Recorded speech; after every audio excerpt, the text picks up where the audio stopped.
Watch this. No way!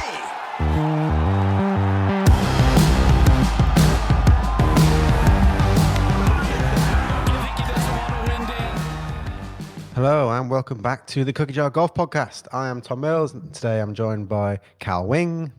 Hello. Sir Bruce Fitzpatrick. Hello. And don't forget you can always get in touch with us at Cookie Jar Golf on Instagram, Facebook and Twitter. Today we are joined by a man who's taken pretty much every iconic photograph in golf for the last 38 years. And that might not even be an exaggeration. Although now essentially a golf specialist, he's worked in many sports, photographing since 1979 when he snuck his first camera on at the Open in Royal Lytham and St Anne's. Recognised as one of the leading golf photographers in the world, he's photographed over 120 men's majors, copious Ryder Cups, every Solheim Cup ever played, Walker Cups, and over 500 tournaments around the globe, including photographing our very own Bruce Fitzpatrick in the President's Putter in January this year. He's also photographed at the Summer and Winter Olympic Games, along with the World Cup football tournaments and other major sporting events. Alongside this phenomenal photography career, he's authored books about courses and worked directly with many leading golfers on instruction books. We're so lucky to get him on the pod, and if you haven't guessed it already, it's David Cannon. David, welcome to the show. Yeah, very good to be here in strange times. How are you coping during the lockdown? What are you getting up to? I'm just sitting at home, being very well behaved. My lovely wife has been out shopping, so I've hardly left the house. I mean, the only time I leave the house is with the dogs and a very rampant, wanting to play sport 9-year-old. So that's about a limit of our. We are very lucky. We live on the edge of some beautiful woods, so we've got lovely places to walk. So we're very, very lucky. And are you getting your photography kick in? Are you getting any wildlife photography or anything? No, but I've just purchased a drone, which is a new thing for me. So I've been practicing that up and down the field and in and out of the woods. And you plan on getting that up at some of the PGA events? No, not the PGA. It's course photography mainly, because my lovely hobby in amongst all the tournaments is photographing courses.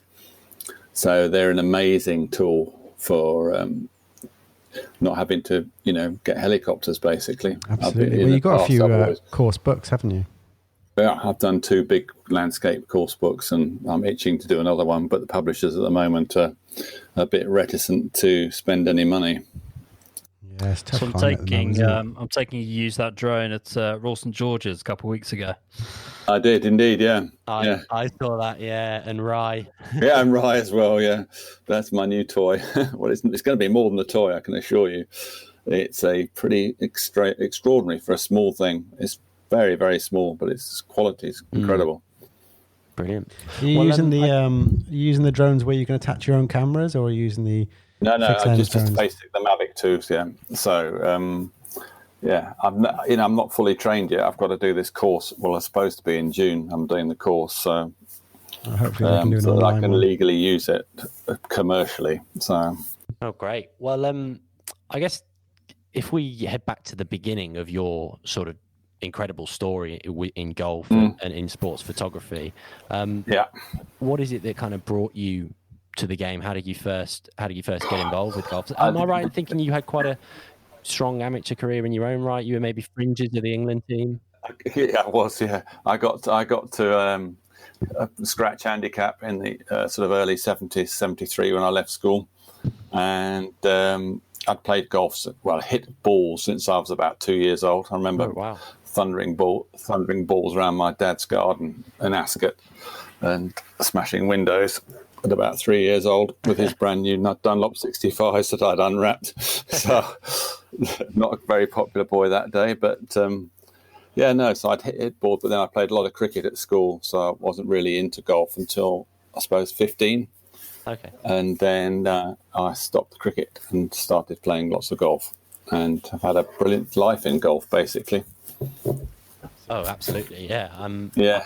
So, am I right in thinking you started initially with all sport, and it was kind of a general photography role? Had photography always been a passion of yours when you were growing up? Or? Well, no. The funny thing is, the only sort of clue about my becoming a photographer was my boarding school study the wall was plastered with sports pictures rather than naked ladies or pop stars. So, and I used to religiously cut decent, you can imagine black and white in those days as well, pictures out of newspapers and stick them all over the wall. And they were always the sports pictures, a lot of golf pictures. Tony Jacklin was my sort of boyhood hero at that stage. And so I picked up my first serious camera, probably when I was about, I suppose, 75, 76, when I was beginning to realise I wasn't going to be a golfer or the sort of golfer that I wanted to be. And my sister lent me, she had a little Zenit camera, and I just took some pictures of a girlfriend who needed some pictures for Leicester Graphic magazine. She was a golfer. And I took them and they used them, and it was, that was where the seeds were sown, basically. And then I was very lucky to meet some superbly helpful people. So first was Neville Chadwick, who he was in charge of the photographic side of Leicester News Service, and he became a really, really, really good friend. And very early on, I'd sort of asked him, I said, look, any chance of coming to a Tigers game or a Leicester City football game? And he said, of course, you can sit in the corner, look after my cameras while I run the line, which was actually in East Midlands versus the All Blacks. I'm not sure whether it was 78 or 77, the winter of. But I remember sitting there with I had a Canon AE1 at that stage. And he said, I'll give you 2 tips. And I said, oh, yeah. He said, focus on the eyes and try and fill the frame. And those 2 tips to this day have been so important. If you look at a photograph, the first thing that your eyes are drawn to is the eyes of the subject. And if they're not in focus, then the picture's no good, basically. So that's a critical thing to remember. And, he was fantastic. And, we went back to, in those days, you couldn't send pictures from the side of a picture or anything like that. You had to send films back to a processing lab. And he had a lab in his office, and we drove back after the game. And he said, where are your rolls of film? And I wasn't expecting to get them processed. So I've got 2 spare reels. So I shot a roll and a half, I think, sat in the corner.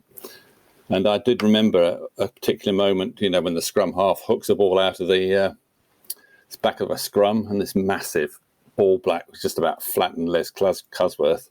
And I remember going click at this particular time and thinking, that might be a nice picture. And he comes out of the dark room whistling away. He said, that's a nice picture. Said, I'm going to send that to the newspaper. And I said, well, that's great. He said, I can't put your name on it because it's all NUJ controlled, and they weren't allowed to receive pictures from non-NUJ people. And phoned me up the next morning and said, go and get the Sunday Express. There it was in the back of in the back of the Sunday Express. Have you still got that paper? No. I mean, I was terrible with cuttings in those days. I've got a few bits, but none of those. But I've probably still got the negative of that somewhere, lurking around in the back, up in the loft or somewhere. But so I had a job then. I'd sort of been given a job through my dad, as they do. Fathers help you out, and he'd got me a job with a nylon sheet company in Leicester, which was part-time to start off with, so I was able to work in the winter pretty much full-time, earn some money to play golf. And instead of playing golf, I was using it to buy cameras, basically. And so that's how I got going. And then a guy who ran a sports agency in Northampton, a guy called Bob Thomas, who was another magnificent help to me. He saw my pictures in the programs and said to Neville, who's doing these pictures, they're pretty good. And he introduced me. And about 4 weeks later, he phoned me and he said, can you come over? So I shot over there to see him. And he's got this amazing sort of setup. And I thought, this is all I want to do. So I took a 50% pay cut, and I went from my lovely, comfortable Ford Granada or whatever it was I had, working for this, because I'd become a sales rep at this stage for the nylon sheet company. I went down to a Morris Marina van, and within 3 months I was doing my first international football game in Belgium, a World Cup qualifier in Belgium. Wow. Oh, wow. And yeah, so I was off and running basically. And never looked back since then, yeah. Yeah, then I joined All Sport in '83, and they gave me the opportunity to follow the sports that I wanted to follow. And I loved football, and I loved golf as well. And Bob Thomas, I wasn't able to shoot golf because he was basically all football. And I made a decision to go to All Sport, and by 1986 they'd made me a director, so I was a part owner of the company by then, and the rest is history, as they say. Brilliant. Wow. All Sport in its entirety was bought out by Getty. Was that an interesting time exactly, for you? Yeah, and that's why I'm still at Getty, yeah. And of the other directors, I'm the only one left there now, and because I stayed in photography, it was all I wanted to do. Some of the other guys, when we were bought, went into the managing side, and that wasn't for me. All I wanted to do was take pictures. So financially, it was much less than what they were earning. But I have, my whole passion is actually taking pictures and hopefully leaving a brilliant legacy to golf. That's my ambition in life. I think you very much are doing that. Yeah, getting there. And when did roughly golf become a sort of full-time focus with Getty? Yeah, well, obviously when I joined All Sport, it was a remit to shoot football, because football was where you could make money. Golf wasn't, even though we were just beginning to get major winners in Europe with Seve and Sandy Lyle, who came along fairly soon afterwards. Golf still didn't make an awful lot of money, but you were able to shoot both because the golf season would start in May in Britain, and with the World Match Play in September, that would be it. So it kind of dovetailed with the football quite nicely.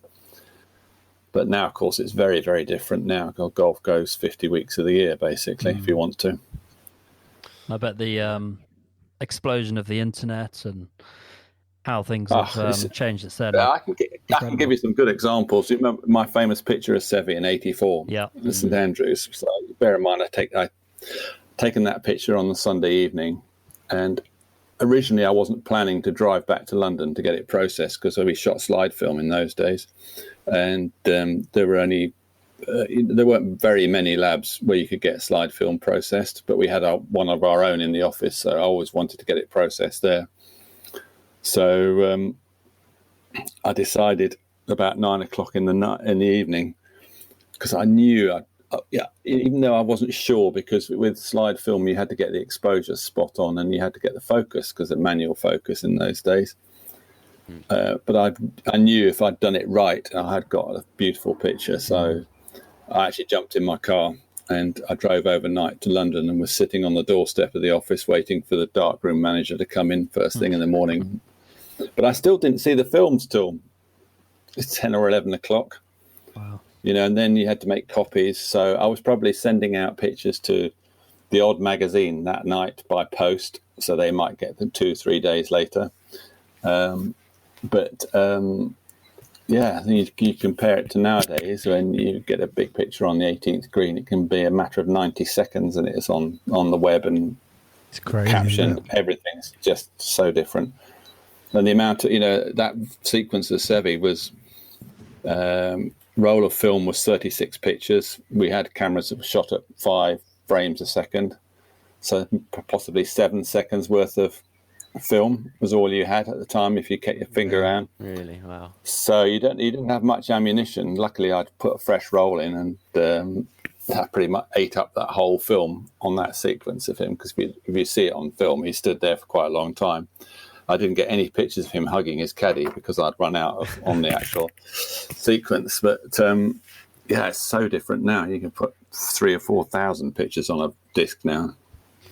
And do you think, with the talking about the internet, do you think the internet has made photojournalism easier or harder in terms of profitability? Yeah, the profitability is an interesting one, because the per picture value of what I was quite involved with it with All Sport, and I know some figures at Getty. No, I don't know, not party to, but I know there's been a massive decrease in the amount of the value per image that we have, but the volume of what you're selling the outlets and the amount of pictures that people eat up. If you look at, some of these newspaper websites, they'll use 5, 6, 7, 8, 9 pictures of a golf tournament, whereas they would, if you were lucky, they'd use 1 in the old days. Yeah. And that's on a daily basis. And, so the actual appetite for images is much higher. But I think what I miss is the big double-page spreads in magazines. That's still my absolute, front covers and double-page spreads are the things that you miss. There's something about having that hard copy, isn't there, of a photo? Yeah. I think it's a great shame with iPhones today, is although everyone now has an iPhone and can take pictures when they're out watching golf or whatever, it's very rare that they'll probably take the steps to go and get that developed or get that printed out. It's quite a profound thing, I think, being able to see those pictures on the wall, whether it's in a clubhouse or in a magazine. And the other thing, I suppose, the way the three of us are never going to experience it, but I suppose for you, walking into a newsagent's and there's your shop on the. I used to do that all the time. When you went to an airport or whatever, before you got on a plane, you'd just buy magazines left, right, and centre. And though I still do every now and again, but even when I was coming back from overseas, I'd always buy local golf magazines or whatever. But they're few and far between now. So rolling back a little bit, I mean, you have witnessed some of the most amazing golfing moments and some huge highs and some huge lows. And what moments really stand out for you when you look back at it and think?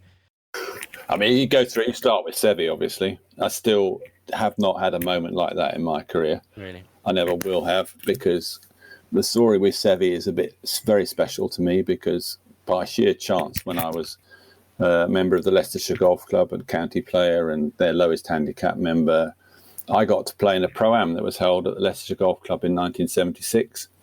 And who do I get drawn with? This is May 1976. Seve Ballesteros was my pro. And, it's a bizarre world, isn't it? So that started my Seve worship, basically. He hit that golf ball so far. I can't tell you, it's supposed to be an amazing short game, but his long game was absolutely like I'd never seen in those days. And, to think that less than 10 years later, I was probably getting the iconic picture of his career and possibly one of the top iconic pictures of the Open Championship itself. So it's quite a coincidence. So that's still my absolutely favourite moment. But the Ryder Cups have been incredible. Did you give him a good game that day in that Pro-Am? I think I shot round about 70. From what I remember, I was a good putter in those days, and I remember him getting quite upset with where I was chipping and putting from. Let's talk about taking your own medicine, mate. Yeah, but I played a decent round, but as a group we didn't do any good, because you know what Pro-Ams are like. You need a bandit in there. Absolutely. If you haven't got a bandit, and low handicap in Pro-Ams, they're okay if they're right on their game, but they've got to get half a dozen birdies to make a decent contribution. So, yeah. And you stayed in touch with Seve from that point forward? Oh, absolutely. Yeah. Not from that point, but from the moment I first photographed him in 79, the practice rounds in 79. I made a point of trying to find him on the golf course. I think I actually found him in the end of the practice ground. That was it. And then 82 was my first actual Open Championship as a professional photographer. So, there's a lot of Seve pictures from that moment onwards. Yeah, and he became quite a good friend. And we had quite a good sort of a mutual respect for each other, in that a lot of the time he would ask for me to shoot his commercial shoots. People like Sunderland Sportswear and Slazenger. He actually asked for me to shoot it because he kind of trusted me, and that went on a long time. And then, of course, he got a tattoo on his arm of my famous picture. And I remember going up to him on the practice range. I saw that and said, "David, I need some some money for that. Some royalties, yeah, definitely. That's artistic rights, yeah. Just a little DC underneath. No. Like Yeah, no. You should have got the pen out and signed it.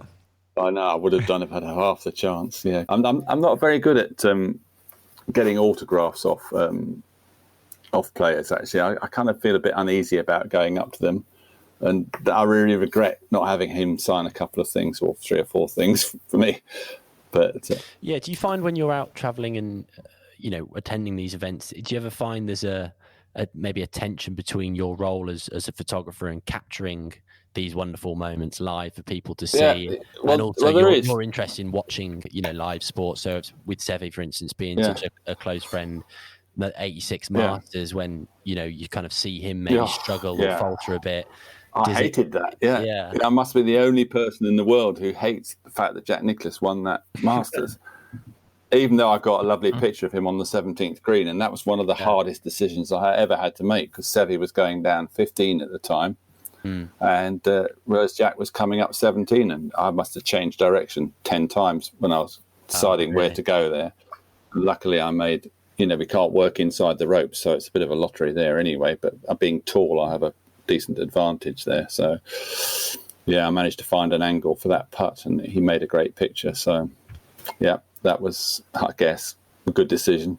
It was very sad. I think Seve had maybe not had his brother on the bag. I don't know. It's one of those. It's we'll see. History will never tell us that one. Yeah, well, that's obviously one of the most dramatic Masters probably in history, really, particularly with Nicklaus's run. Well, but there's plenty of them, aren't there? The Masters. Yeah. What a tournament! That back nine never really fails to deliver. Yeah, exactly. And, I mean, how has Augusta changed, would you say, in terms of your role as a photographer over the years? As it seems like they've maybe tightened up restrictions a little bit over the last few years. Would that be a fair assessment? Yeah, it is. Well, the restrictions have always been there from the word go. Nowhere inside the ropes. When I first went there, and bear in mind I was a pretty green photographer in 1984 when I did my first Masters, and I hadn't really learnt the game by any stretch of the imagination by then. So I didn't know what I was looking for or the places to go particularly. Now I've got a lovely routine, and I guarantee I can get some nice pictures every time I go there. But it's so different. You can't, you're not allowed to run. You can't get anywhere. The crossings, because you're not allowed inside the ropes. If you get caught in a certain place with two fairway crossings to go over, you can wait 20 minutes to get across these fairways. So, learning that was its own challenge. They had a lot more what I would call ugly towers in those days for photographers, which have now all gone, sadly. So we're well and truly minus any vantage points on that golf course outside the ropes. So it's just finding your spots and then using, I think the English accent helps quite a bit, and being tall. So, you just have to be super polite and not get upset when you don't get through. I've had other photographers who go there and absolutely hate being there. And I can understand why, because it's really frustrating. Normally in golf, you're used to being able to get around, but it also makes the most lovely, clean pictures. You don't see a picture with a mess like the Open Championship in the background or the Ryder Cup, with 100 people inside the ropes. So it's got, and hand on heart, I'd swap access inside the ropes if we had clear access all the time, because the amount of times pictures are spoilt by random bunker rakers or scoreboard carriers or radio reporters or TV reporters, villages and that kind of thing. Wandering into your backgrounds. It's the most pristine place you've ever seen, and it's an amazing experience. And this year would have been my 37th in a row. So, well, hopefully it will still be in November. I'd like to think you'd probably be safe by then. I would have thought. Well, you never know. You don't know, do you? You never know. But you'd like to. As Tom mentioned, you've captured just some of the most iconic moments in our sport over the years. Do you ever get a kind of premonition when you're in a position like you take, as you mentioned earlier, taking the picture of Nicklaus on the 17th in '86, or Seve on the 18th green there at St Andrews when Tom Watson's still got to come in from behind him? Do you ever get a kind of feeling that this might actually be a really, really big moment, which later kind of turns out to be true? You definitely get that, and also you do make mistakes, Really. But you do miss things because you make a poor decision. You go the wrong side of the hole. Even though a golf course is a very big, or arena as such, you can be. I mean, it's hard to explain to people how 2 yards can make a difference to the picture that you get in the end of it. Literally from sitting in one place to being 6 feet to your right can make the difference between getting an epic picture and being blocked by a caddy or blocked by something. So it's a bit of a lottery, and it's just trying to combine getting in the right spot, thinking about what might happen, always expect the worst thing to happen or the best thing, so and then you've just got to hope that it happens towards you. I've got a lot of pictures of people's backsides when they win tournaments. Like Tiger Woods last year.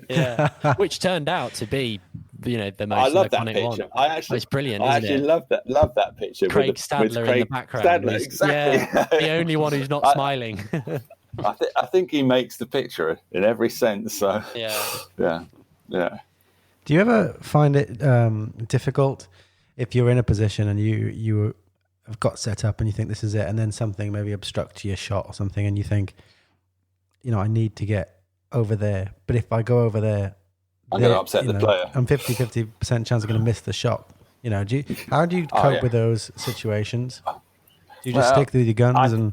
I think you just have to, when you've got to make the move, basically, because if you have this feeling you've just got to get to a certain spot because that is going to be the position, and so I will make a qualified decision to try and sprint or move, shuffle along on my knees, basically, trying not to put a player off. But so I try and do that. But you just have to accept it if you can't get there, because things are going to happen, and that's. Experience has brought me that. You just have to oh God, that's it. Right, you can't get it back, and it's a bit like when you play golf. You hit a bad shot, there's nothing you can do about it. That shot's gone. You have a 10-second rule. Always, when I was caddying for my boy, and he was playing amateur golf, and we used to have this 10-second rule about a shot, and that was it.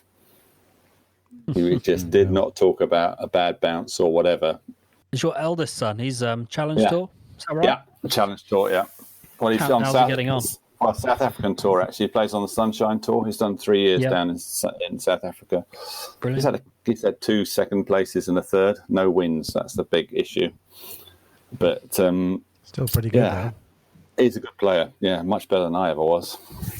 So, just jumping back a little bit, were you there to witness the Van der Velde? Yes. That was a great, another epic moment. Were you... I imagine you sort of squirreled your way down to somewhere near the green. Did you have to kind of then work your way backwards? Is what happened there? The R&A, that was 99. So that was the peak of the Tiger mania, as I call it, when our lives had changed forever. Because when Tiger came on the scene, up till then, it was pretty civilized being at an Open Championship.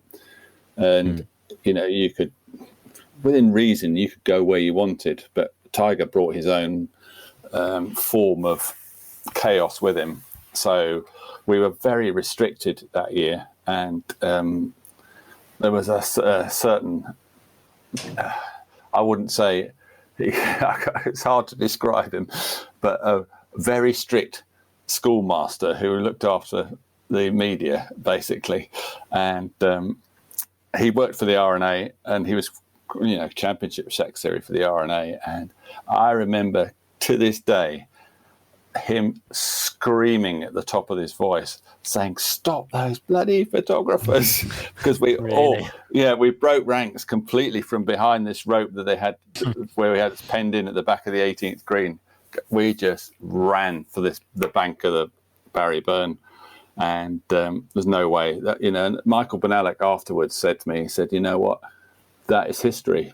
And you're there getting history, and that was such a nice comment. And he said, "Don't worry about it. You had to get it." And he made it great. He looked straight at me. For one of the pictures I've got, he's looking straight at me with that sort of soft grin in his face. To think, I'm in deep shit here. Yeah. How deep can I dig?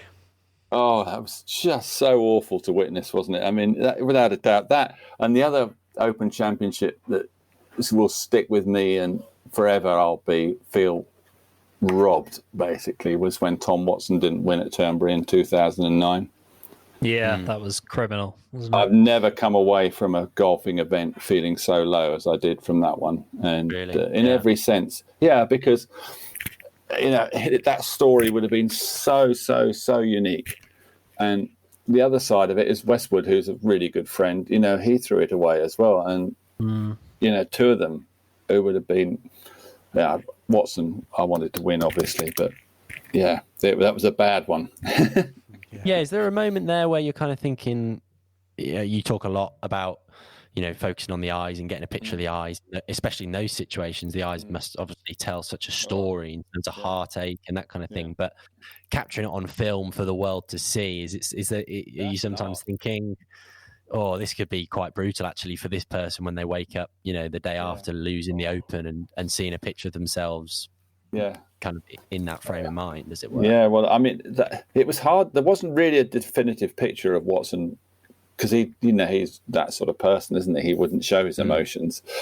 But the picture that brings it in to me is when Stuart Sink's holding the Open trophy, the claret jug, and he's looking down at the claret jug, and Watson's peering over his shoulder with a smile on his face. And I'm thinking, that says so much about Tom Watson in that moment.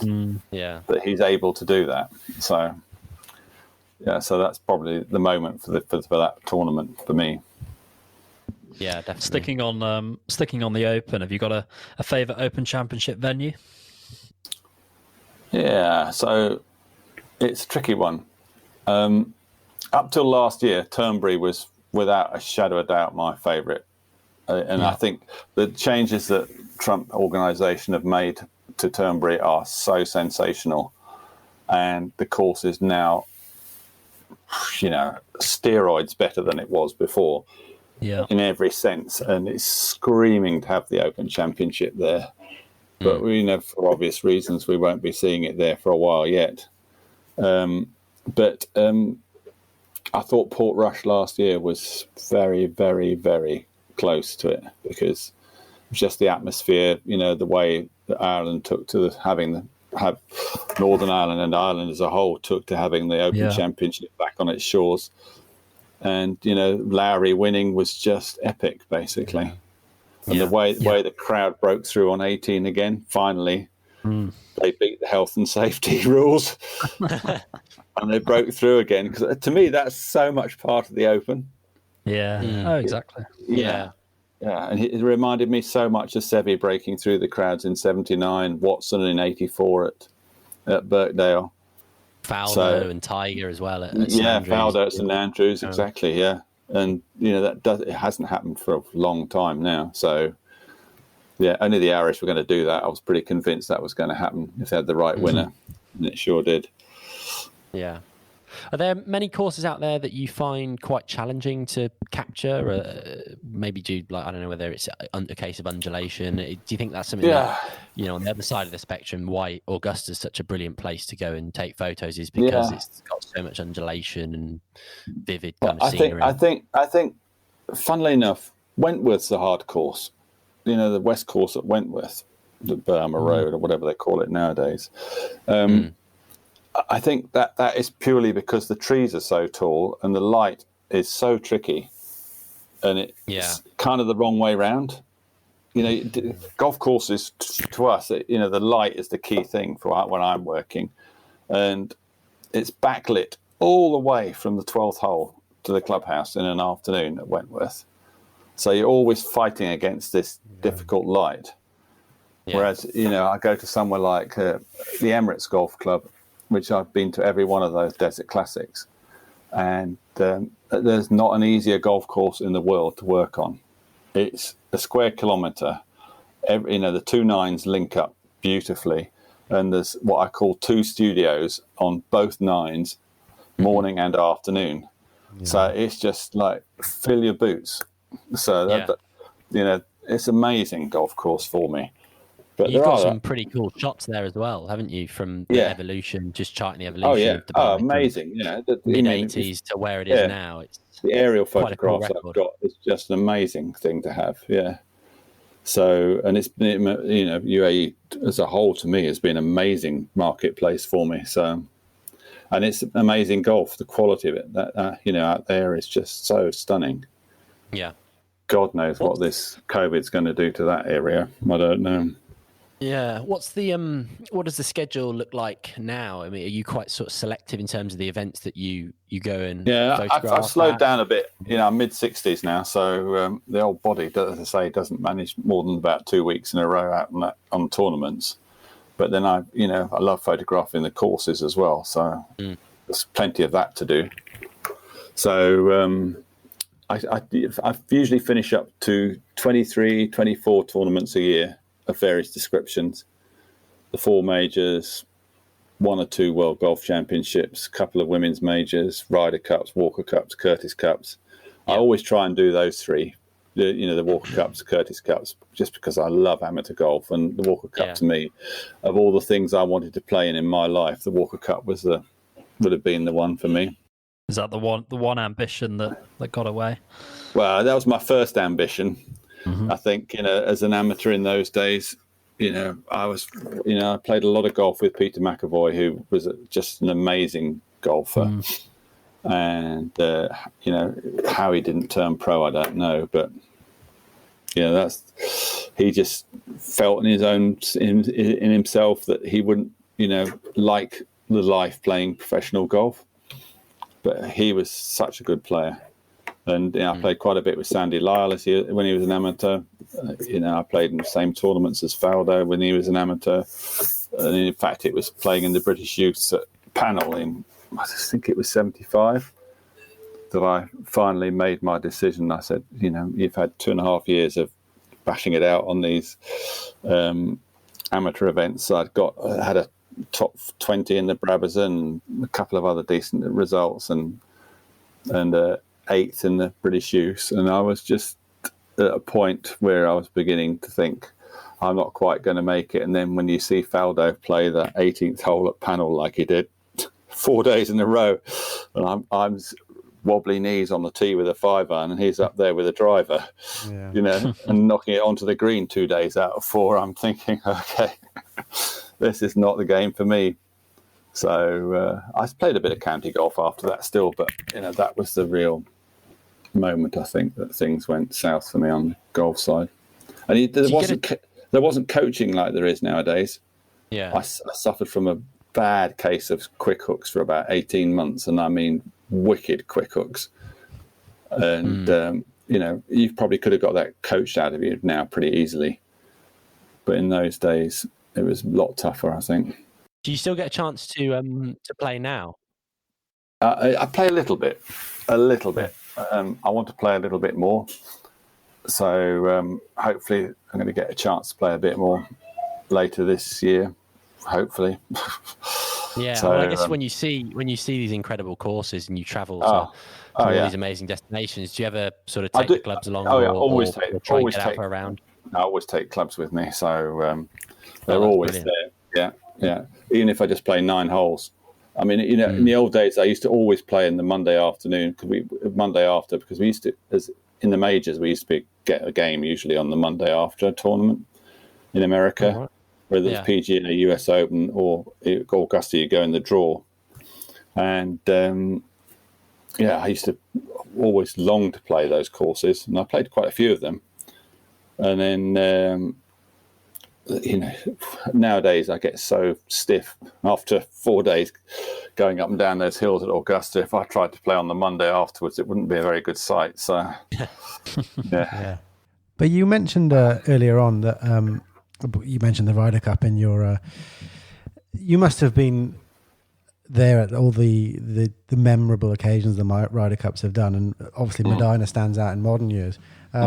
Which ones of the Ryder Cups have been your favourite to photograph, and have you got any stories? So my first official one was '85 at the Belfry. So that's obviously an incredible one to start off with. I mean, I was supposed to go to the '83 one, but my superiors at All Sport, because that was my first year at All Sport, said we're a bit short of money this month. We're going to have to pull your ticket. So I got lobbed off going to the first one, which is in West Palm. So I never forgave them for that, by the way. But luckily, we didn't win it. So luckily, but it was so close. And then obviously came to the Belfry, and there was a great picture. I got a lovely picture of Sam when he held the winning putt. So that's obviously one of my iconic Ryder Cup pictures. And then from that moment onwards, the Ryder Cup just blew up. I mean, I think there were 30 photographers in total at that Ryder Cup, literally. And the tent was quite small and very civilized. And, shoot your rolls of colour film.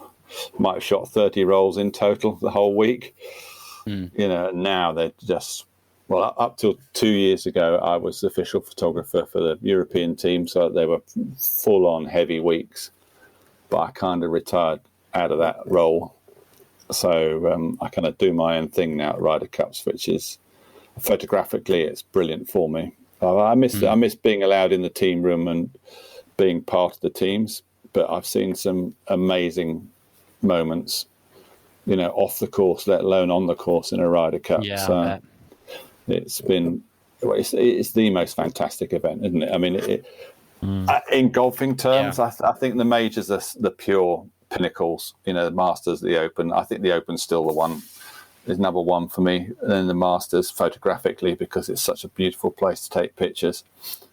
But all four of them have got so much importance in people's careers and everything else. But then the Ryder Cup, for some reason, every 2 years is now, and it's global as well. You think because it's not involving the South Africans, the Australians, or whatever, they are absolutely glued to the Ryder Cup.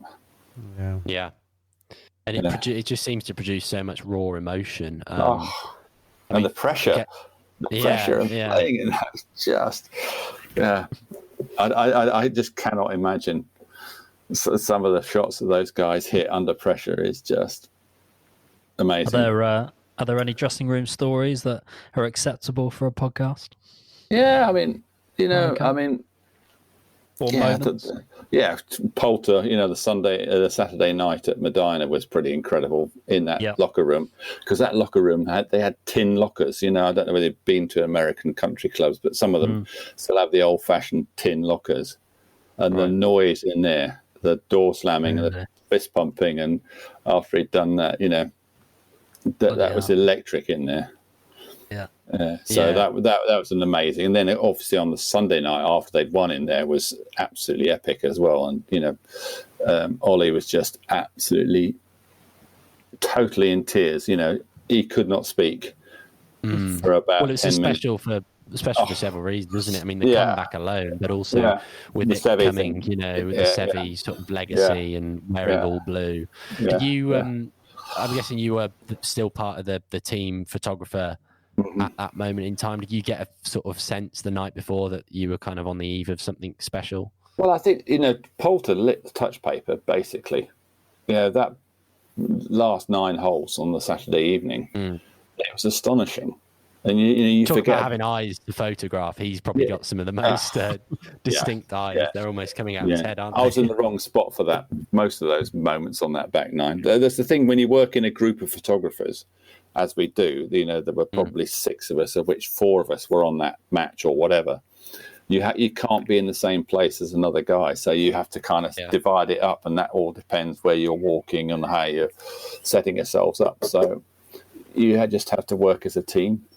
But since I've sort of changed my role a little bit in the last couple of years, I can go back to shooting where I want to because I'm working individually. And when you were obviously involved with the European team for Medinah, were you part of the concern when Rory hadn't showed up for his tea time? Was that got round to you? Yeah, I would have got round to us, because we're all on the radio and they're all saying, Rory hasn't turned up, That was a bit of a panic, wasn't it? I kind of knew that he was going to win. And that's one of the best pictures I got from that whole Ryder Cup was him with an alarm clock hanging around his neck after it all finished. Yeah, and to me, that's just great. And moving on to the ladies' side of the game, you've obviously covered all the Solheim Cups. Everyone, yeah. And obviously the latest one from a European side was just incredible at Glen Eagles. Yeah, it's the best one, I think. How difficult was it to shoot there? Because it looked absolutely rammed on that last day on the 18th. How difficult was it to get around? It was difficult, but I don't know. The Glen Eagles that golf course is a great golf course to shoot on, because you've got elevation and slopes and things, so you can get away with it. And I mean, I got lucky. I was just literally in the middle of that scrum, right underneath Katrina, and I can't remember who I said to get her on her shoulders, get her up there. I was trying to tell them. And so they lifted her onto the shoulders, and that was, to me, was the best picture. But then one of my colleagues, who was Andy Reddington, he was just stood at the back of the green on that slope, and he's got a fantastic picture that I would have loved to have got, actually, looking down on the melee with her in the middle of it. So, wow. Yeah, that's the thing. You can't be in every place at once. But and how was the atmosphere there? It looked electric. Well, it was just changed so quickly. I mean, I talked to Katrina on that 18th hole probably 15 minutes before that game came up, Pettersson's game came up there. And she was saying, "Oh, it's so close, such a shame." And I was saying, "There's still an inkling." And her husband was saying, "Yes, there's definitely a chance here." And and then it all happened within 12 seconds, wasn't it? The two putts went in 12 seconds apart. Yeah. And luckily, it was Pettersson's that counted, not the other one. So we were in the right place. Well, it makes a fairy tale, doesn't it? Yeah. So what a great story. I mean, for Suzanne, that last shot she's going to hit, competitive career, amazing. And she was she would be the Poulter of the women's game. Yeah. Changing tack just slightly. Technology must have changed enormously through your career. Do you think it's changed the way that you photograph? Ooh. Yes and no. I mean, I was still shooting film till 2002. It wasn't till 2002 that Canon came up with a digital camera that basically did the job for us and got certain quality. And most of all, it was 8 frames a second, the motor drives, whereas the original digital cameras were only 1 or 2 frames a second. So that was a big issue for sports photography. Then when that came in, it allowed us to shoot basically as we had been shooting film. Yeah. But then these recent cameras, the last generation, that we've had them for nearly 4 years now, I cannot describe. It's almost like cheating using those cameras compared to the original film cameras and the original digital cameras. They are so clever, so good, so sharp, so fast. So it's made a lot of people able to get good quality pictures. So you've still got to be the eye to get something different. Do you think that saturates the market a bit because a lot of the art has been taken out? Sort of, but I tell you what, if you still get a different picture, it shows up a mile. Yeah. It really does. It still stands out. And in the beauty of what we do, we capture split seconds. We're not covering a whole event. Every image that we take is a split second of life history, basically. Yeah. And that just sits there in front of you. It's so different to the video. Yeah, I guess that's one of the unique aspects of golf in a way, is that there's a lot of time between shots, and it goes from a split second of hitting the ball to maybe a lot of time brood over it, or a lot of time in your case to capture the emotion in the and then it's also walking between shots. So that's physically to get around a golf course is something else compared to a football match or a tennis tournament. And in terms of equipment, sort of stuff you're carrying now, is that I don't know if you could just briefly just talk us through how much you've got on you as you carry on, because we see you sort of on, whether we see you on TV, and you've at least got 2 shoulder straps. And, I've got 2 cameras. I always have 2 cameras. Sometimes for the final round I'll take 3. So I'd have my big telephoto, which is a 600mm, and it's all Canon. So a 600mm, and then I'd have a zoom lens, which would be 70 to 300. So that's covering 70 to 600 basically, and then a couple of wide angle lenses, super wide 16 to 35, and then a 24-70. So I've got everything covered from 16mm base, 15mm. So and then spare batteries, because the cameras tend to eat batteries, so we carry them, and that's it basically. But it's heavy. It's still best part of 30 kilos. The whole. Do you get the privilege of a caddy or a runner? No. All year. Funnily enough, Augusta, they allow us runners. Really? Because we're outside the ropes, but they're all local boys. So I've had the same guy for about 15 years now. I had 2 basically in my career there, and they've both been brilliant. So my Sherpas for the week. It's nice, but then when we're doing other tournaments, when you're inside the ropes, it's difficult because they can get in the way. If they're not right beside you and know what they're doing, they can't give you the right bits of kit, and so I find I just like do it myself. If you had someone that come to you and say, I'm looking again into sports photography, what sort of advice would you be given in terms of how to go about it, kit to sort of get into, and Yeah, well, I think that the sport to learn on is football, because it's readily available. You can go down the park, you can go anywhere to learn how to shoot football photography. And it's also incredibly difficult because the games are so unpredictable. You have no idea where that ball's going to go on that pitch, other than there's a corner kick or a penalty kick or a free kick. It's the only chance you've got of it actually knowing where it's going to originate from, or a corner kick can be in swinger or out swinger, or you can. Other than that, you've got to be right on your toes all the time. And certainly when I was learning on manual cameras, if you could shoot football, you'd shoot any sport in the world. There's no doubt in my mind. So, and I still think that's true to this day. If you can shoot good quality football pictures, you will be able to shoot any sport in the world. Yeah. And obviously, camera-wise, a telephoto lens is very important. The cameras are very, very good nowadays, but I still like using the 600mm because it gives you no background. It blows the background out of focus, so you really isolate the subject, and I think that gives us such a lovely effect. And that's back to my colour slide film days. That's what I tried to do. The picture of Seve is a classic example. If you look at him, the only thing in focus in that picture is Seve. Yeah. If you concentrate on doing that, I think you'll be doing very well. And you've got to love the sport. My thing is I love sport from the word go. Everything I've ever done in my life has been sport, and golf has been the biggest part of it. But I think, if anybody came to me wanted to do, I fancy doing a bit of golf photography, I said, well, do you like golf? Be the first question. Yeah. Not whether you're taking any pictures, because it's funny. You need the knowledge, you need the passion. A, that, and B, we have some other Getty or All Sport guys used to come to golf tournaments, and after the first day, they said, how the hell do you do this every day of the week? And I said, because I love golf, So they look at you gone out, and they just say, okay. takes so long, because the day is, it can be 6:30 in the morning till 9:30 at night at the Open. And that's a pretty long day.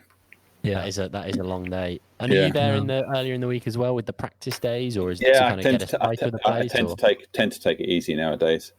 Yeah. So, I think at the Open they still don't allow them to wear shorts on the practice days, but that's made life a bit easier on the European Tour, and because if they're wearing shorts, it's not very valuable long term, the pictures. So I tend to try and avoid those, so or you shoot top half only. Speaking in terms of clothing, has the commercialization of golf hindered your ability to take photographs, like specifically with like headwear and you talking about focusing on the eyes? Yeah, if you look at my portfolio of my best 20 pictures, you'd have to say that the 4 or 5 of them that stand out are still taken in the 80s when the golfers weren't wearing hats. Focus on the eyes. If they're under a visor, under a hat, you can't see them. You can't see the person's personality. And one of the things about those great pictures of Seve is that you could see his personality in it. And that's part of that is he's not wearing a hat. Nicklaus, when he won in 86, not wearing a hat. Some of the best pictures of Montgomery, not wearing a hat. Yeah. So Norman as well, I guess. Yeah, well, he used to carry it off, didn't he? Because that straw hat, he kind of was up his thing. So, but nowadays, some of the Steve Stricker, oh my goodness, lovely man, but you'd never ever see his eyes. He's like this, you don't see him at all. And who in the modern game do you think? Who in the modern game do you enjoy sort of photographing? I know in the past you've talked about Seve and Norman being pretty exciting characters to follow. Is there anyone who sticks out? Rory, every time. Yeah, I think he's the best I've seen out there. Please, Ricky Fowler, yes and no, but he's a bit commercialised, but he's still a super guy. And I think, he played one of the best rounds of golf I've seen in the Open Championship in my life at St George's on that Saturday in that gale down there. 2011. Yeah, and I saw him hit shots that were just unique in those, low draws, hit under the wind, running 80-yard shots, and I just thinking, he's got game. He could win an Open Championship. One of my final questions, sadly, was going to be who do you fancy for the Open? But sadly, we're not going to be there. No, I know. So we can do the next best, which would have been who do you fancy for the Masters in November? I think you're probably talking about him a second ago. Yeah, absolutely. And I'm looking. I can't wait to see what Augusta looks like in autumn. Those trees could be the most amazing colours you've ever seen. Yeah. And we're talking second week in November down there. That is absolutely the peak. It's like they've picked it. We can't have the flowers. We're going to have autumn colours instead. Which I guess for you is it's probably not a bad compromise because it's. Oh yeah, I can't wait. Can't wait to see that golf course at a different time of the year. As long as I can get there, please God. Well, those images in Augusta in November are going to be unique. Once in a generation. Yeah, totally. Yeah, and it makes amazing history. And that's what they're about. That's what they're for. Yeah, you mentioned earlier about you want to leave a legacy in golf, and it seems like you've pretty much already done that and achieved all that there is in golf photography. Are there any more ambitions that you want, that you have to sort of fulfill? Yeah, in the sport? I've done 37 Masters in a row, 38 Opens. If I can get to where those two add up to 100, I think I'll have done a pretty. That's my target. That's incredible. Yeah, which would be something else. Exactly. I mean, I'm nearly at 200 majors now. If you take women's majors as well, I've done 120 men's and 72 women's majors, so they're not far off doing the 200 majors. Can you still separate them in your mind? Well, there's so individual many tournaments. Yeah, kind of. I mean, there's a lot of majors that just blend into the fact that you have to look up winners. But certain courses, Pebble Beach is pretty unique. I love Shinnecock for the US Open. The PGA, I was looking forward to going to Harding Park. I was there for the President's Cup So I've seen that there, and that's a nice venue. That would give us different pictures, but I don't know. Scheduled, isn't it? Yeah, But August. you never know. I don't think there'll be any crowds there. Well, I don't know. You never know. Do you think, with Americans, do you think that could make for quite sort of strange photos in a way, having just the golfers and I know you talked a lot about, making sure the background's right, but if there's no crowd there, do you think that will kind of take away from the drama? Yeah, it will. I think there'll be not non-events, but I think the whole things will be so different. I think the players still unique capture, I guess. In it will be, but I think the players will struggle to not get up for it, but you'd find it hard, wouldn't you? I think as a player, absolutely. I mean, some of your most iconic photographs, like the Seve fist pump in '84 and the Nicklaus at the Masters with the putter in there, they're celebrating what they're doing, but ultimately they're playing to the crowd. And we look at Tiger last year. Jesus Christ, you'll never get a moment like that, will you? The way that crowd reacted in the background to my picture, and Poulter won't look the same without a crowd. So no, there you go. No, and then the Ryder Cup. Chest bumping. He's still chest bumping himself. What's going to happen to the Ryder Cup? It's just affected the whole qualification process. And I have no idea why they haven't just said let's have it next year and just put everything back a year on the Ryder Cup. Yeah. Done it before. I can't see any reason for not doing that. And then it's but there we go. Yeah, it's very, very strange times indeed. Yeah. But thank you so much for coming on the podcast, David, and being so generous with your time. Yeah, thank you so much for being so generous with your time, David. Thank you for coming on. You've been great. Thank you so much. Cheers, and stay safe, stay well, and see you on the golf course soon. Hopefully, see you on the golf course. Maybe down at Rye next winter again. Hopefully next January. Hopefully that stays in the calendar. All right. Brilliant. Cheers, David. Thanks, Thank David. you. Bye. Thank you. Bye-bye. Watch this.